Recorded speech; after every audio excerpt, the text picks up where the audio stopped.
So one of the common Canva mistakes that make practices look unprofessional is overloading your design. So you don't want your design to be, 5 different images fighting for the same space with lots of text and other graphical elements in the same canvas. You want to try and keep it clean and focused on the key message that you're trying to communicate. So for instance, if you're running a free first session offer, then you want to make sure that the free first session is the salient point on your design and it's not fighting for space with, say, the terms and conditions of the offer, or, you've got 2 other images of your practice that are also kind of fighting for room on the same design with the free first offer, because it's going to make it much more difficult for people to actually just read it at a glance and understand what they're actually seeing or what they actually need that's important out of your design. The next mistake is a lack of attention when it comes to alignment and spacing on your compositions. So if you've used a program like Word, you probably would be quite familiar with the ability to left align or right align or center align your text. But if you use that alignment really randomly across your document, you'll end up with something that looks very unbalanced and quite unprofessional. So you want to apply a similar kind of logic to any kind of visual design, where you want your elements to follow the same alignment axis. So if that's left aligned, then make sure that all your elements are on a left alignment axis. If that's center aligned, then make sure everything's on the center. The only thing I would say is try and avoid using the right align, because there are very few use cases where you might actually need to use that.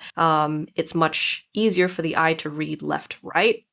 Right to left is much more uncommon. So I would recommend that you stay with either left or center line when you're trying to align your elements. The next thing is that Canva has templates which actually come with built-in margins. And these margins are really good for keeping your elements from getting too close to the edges of your design. And it sort of just provides that nice spacing built in for you already that keeps your design looking quite easy to read and clean. So try and use that as a starting point and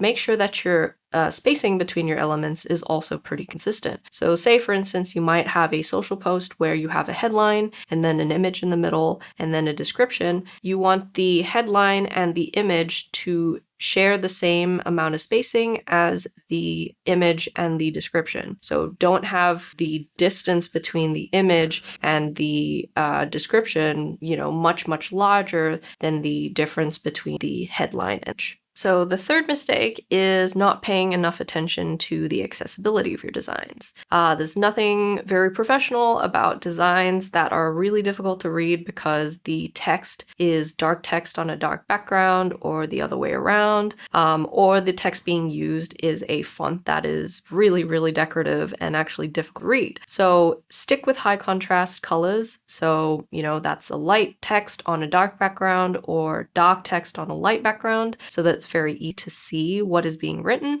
and try and stay away from any kind of overly decorative fonts. Try and pick fonts that are easy to read, like your standard sans serif or your serif fonts.